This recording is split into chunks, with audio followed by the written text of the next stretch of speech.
If your weather radar looks like a swirling vortex, you're in Florida's line of fire. Let's break it down.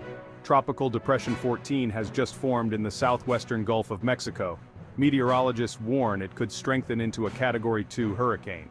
The projected landfall, near Tampa Bay by Wednesday. Expect heavy rain across Florida, especially from Monday to Wednesday, with several inches forecasted. The storm center holds the highest risk for storm surge, but areas to the north could see the heaviest rainfall. Residents, stay informed and get ready for potential flooding, power outages, and wind damage. Other weather systems are also on the radar, but they aren't expected to pose a threat. Stay connected with weather updates and listen to local authorities. Prepare now, stay safe, and keep an eye on the storm's path. This is your update on Tropical Depression 14. Stay tuned for more.